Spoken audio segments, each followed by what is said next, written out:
All right, what's up, guys? Welcome back to Jedi Jive. My name is Mike. Joining us again is my sister Jenny. Hey, everybody. And we're going to do another episode of What If. Unfortunately, last week for the first episode, Captain Carter, we had a fun reaction, a good conversation, and unfortunately, I botched it and didn't hit record. It's the first time for everything, and it's also the last time. You know, things happen. We were having a really riveting conversation as well, but this time we're here with you. All right, we double and triple checked. We're definitely recording this time. And this time it's What If T'Challa was Star-Lord? That's nuts. That's bananas. Black Panther in space. Yeah, pretty much. And I think we're also going to hear the final appearance of Chadwick Boseman, I guess, this week, which is really sad. It's bittersweet, but it's also awesome, too, because, you know, he's been gone for a while now, and it's, I don't need to say it, it's just a sad thing, but I feel great that we get to see him this one last time. It is like a little or at least hear his voice. Bonus. Yeah, just to sort of get a little moment to say goodbye to him, so that's nice. Yeah, and, you know, unfortunately, we lost our reaction last week, but part of the conversation we were having was a lot to do with, like, sort of the art style and animation and how it pertains to, you know, both Star Wars and Marvel in general. And one of the things we appreciated last week was the sort of comic book freeze frames that they were putting in there. Yeah, I loved that. Yeah. Yeah, and that is, you know, it's visually appealing, but it's also in a way a return to comic books. Yeah, it's an homage in a way to that sort of inked, you know, pen and ink colored cellular comic style that this is based on. And I also think it's a cool way of throwing sort of a special effect into the middle of a cartoon. Yeah.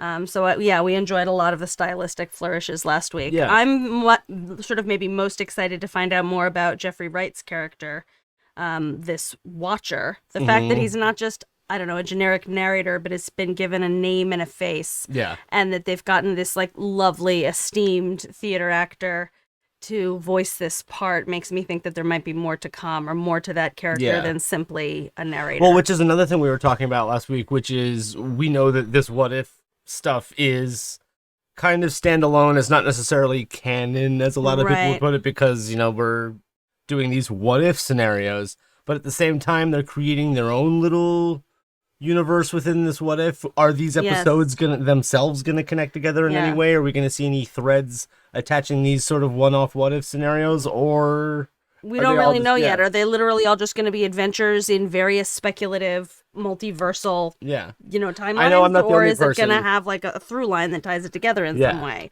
Some people agree that at the end of last week's episode, the sentiment at the end was like, oh, I kind of want to see what happens next. Like, where, you know, with Steve Rogers and Peggy, what's going to happen now? So it was fun enough for us to, like, want to see more, and hopefully some of this will eventually tie together. But if not, it's still really fun. It's cool. It's just either way, I think they've been very clever by putting this into the animation style, because it allows you to sort of indulge the wild flights of fancy, like what if Black Panther was Star-Lord? Sure. It's a bananas wild idea. Yeah. But because the multiverse has just been opened, this still sort of, you can easily explain this as part of the MCU canon in some way. Yeah. It does tie in some way. So without further ado, I think we should see what this is all Let's about. dive in, guys. Let's have some fun.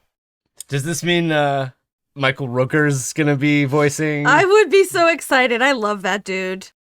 Michael Rooker. There you go. And Josh Brolin. Okay. Yeah. Benicio del Toro. We just got it's Oscar gonna be the Collector. Kurt Russell Ego's in it. Karen Gillan's in here. Seth Green. Green. Who's Seth Green doing? This is much better than the last one already in terms of the voice cast. So this is major. Oh, this is beautiful. Yeah. It's just really pretty to look at. I am your guide through these vast new realities. So what kind of being or creature is this? Is this a celestial? Is this a Dormammu type figure? Is he a timekeeper situation? Morag. Mm-hmm. Is he gonna have his little tunes? He wouldn't, because he's not Peter Quill. Yeah. Who are you? Nice. Identify yourself. Jimon Hansu. There is one name you may know me by. Oh, Star-Lord!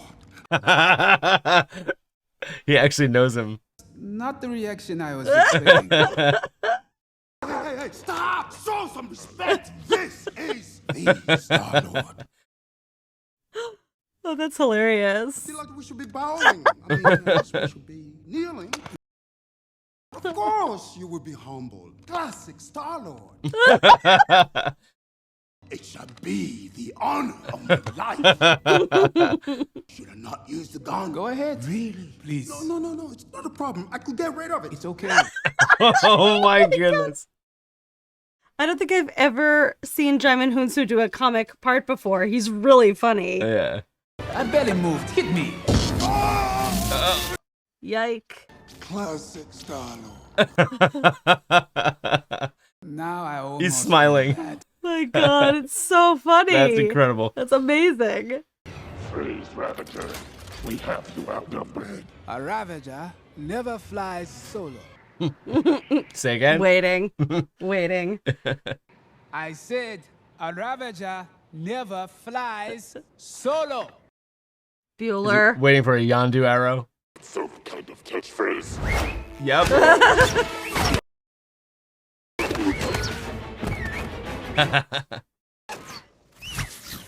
No treasure is worth as much as the good that can be done with it. That's my boy. Down to earth. I am tired of living in a bubble. There's an entire world out there, Baba. All you will find there is destruction and pain. Or in some instances, That Watcher is wrong everywhere this week. spacecraft was arriving on Earth to abduct the spawn of the celestial ego. You morons grabbed the wrong kid. Not so fast. 2 sea holes, 2 ear holes, 1 eat hole. 1 eat hole. What you doing out there all by yourself anyway? Exploring the world. Why stop at one world, huh? Huh. When we can show you all of them. Isn't that the same ship that the Milano that Peter Quill flies? I'm sure, yeah. But it's just Yondu's ship It's here. Yondu, yeah. The Ravager craft.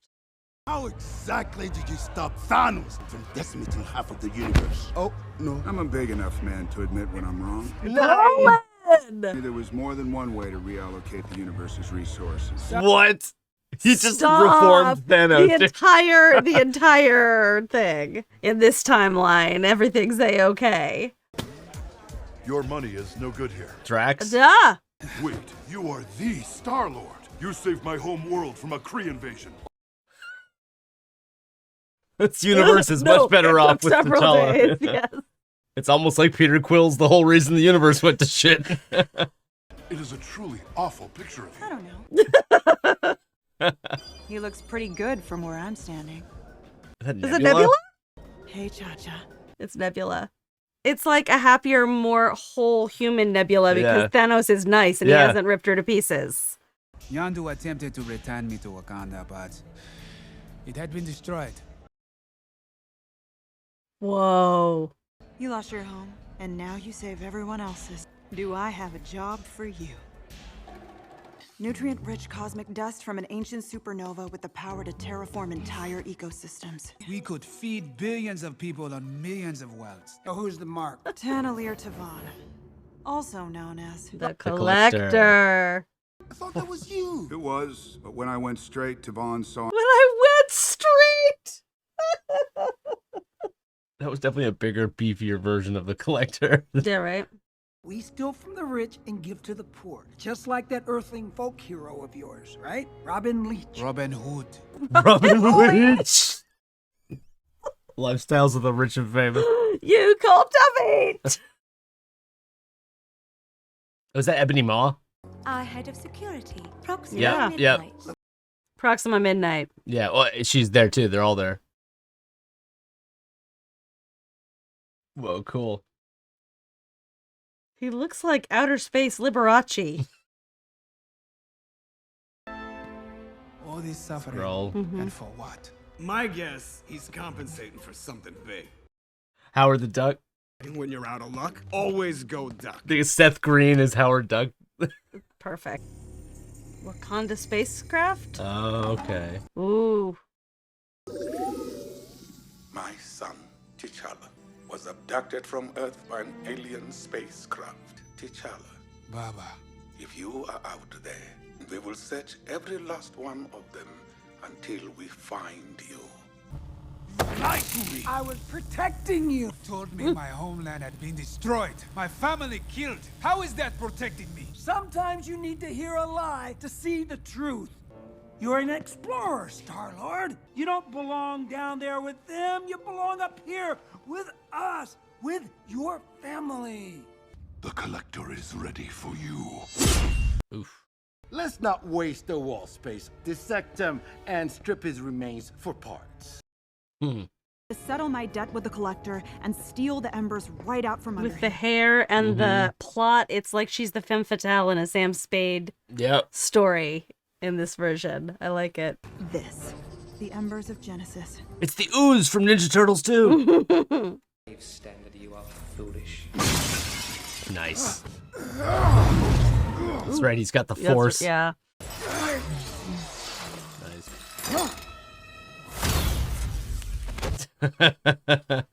Love it that she gets her own back. Not locking people in cages. Thank you. I am forever in your debt. I like the little happy ending for her. Yep. Oh, shit. Of course, if that's not your style, there's plenty more we can play with. Okay, He-Man. All right.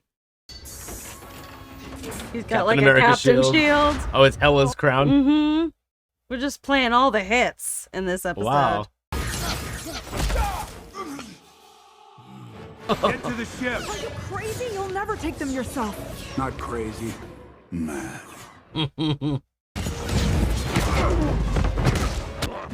He's like their Hulk. Yep. It's exactly what he is. A Ravager never flies solo. Nice. Ain't no way in hell I was gonna leave here without my kid. Oh, shit. Eat this. Nice.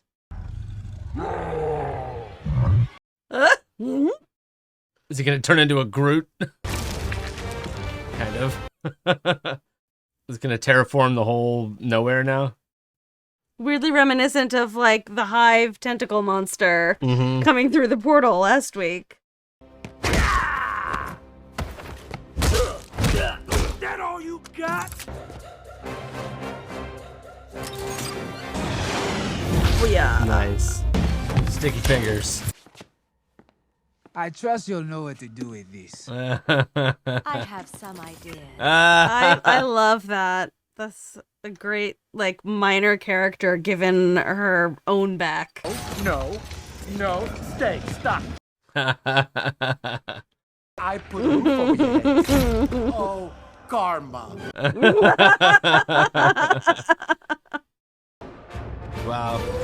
Bringing nowhere back to life, so to speak. It's like a verdant planet now. We'll see you at the rendezvous point. Copy that, Cha-Cha. Cha-cha. There ain't no place in this galaxy where you don't belong. You're just gonna have to follow your heart on that one, Mr. Star-Lord. It's Dora Milaje. I knew you would find your way home to us. Let me introduce you to the family I made along the way.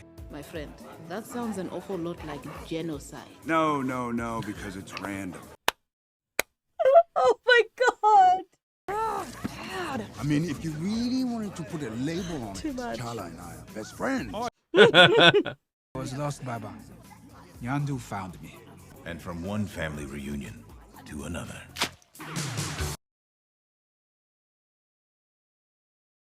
Is this Peter Quill? Oh yeah, with his tunes. Yeah. With his Walkman. Sorry, we're close. What, Peter? Can't spare a little It's time? ego. For dear old dad. Oh no, okay. Story for another day. Oh, so Peter Quill will be a bad guy. He'll actually go with ego. Mm-hmm. Wow. Cool, man. Oh man, now I'm good. Now they're gonna make me cry. Dude, I'd say we predicted that they were gonna do this. And we were like, oh, we hope it's more than just like the tagline at the end, but we love you, man. The performance, that was good. Okay, we mentioned this last week, but this reminds me of like the Mandalorian credit sequence with like the concept vintage art concept art. Yeah. Yeah. Very beautiful. Very cool. In both cases. Here, it definitely takes a somber tone because of the Chadwick Boseman. I'm glad that they put that there. We did kind of say that they were going to do that, and they did. I'm glad. This was fun, man. This was a lot of fun. It was so much fun, and I mean, we have been very somber, being like, oh man, Chadwick Boseman, but it's nice for the final thing to be such a lighthearted sort of, full of levity, full of like irreverent witticism. That was really, I've never seen like Djimon Hounsou do a comedic role before, and he was having so much he was fun. Definitely the funniest. Like, he's a very serious actor, that dude, but like he was having so much fun the whole time. You know what the best part was for me? The way that, not just Thanos, that like every character, Nebula, Djimon Hounsou's character, I forget his name. Yeah, I can't remember his name. But all of these characters are like reformed, nicer, more pleasant versions of they've like all had therapy. Like they've all worked out their like issues. Everybody's friendly with it. Even Yondu doesn't have that same like bitter kind of attitude that he seemed way nicer, and it's like a very well-adjusted Ravager crew. Oh my god, Thanos was cracking me up because he was, I mean, first he was definitely like filling the role that Bruce Banner fills in the Avengers, who's kind of like this nerdy, talks too much, but is like a big Hulk. But he also reminded me of somebody who had kind of been to therapy, who had been through a 12-step program. He's like, I went straight. And then he's like this big, like, nerdy dude who just wants to give you like an affirmational saying every morning or something. I was dying. But like, the way he's talking about his like Shuri at the end is like, that sounds like genocide to me. He's like, but it's random. It's so great that once again it's the Dora Milaje. It's like Io or some member of the Dora Milaje calling him out, right? Like, it's always gonna be.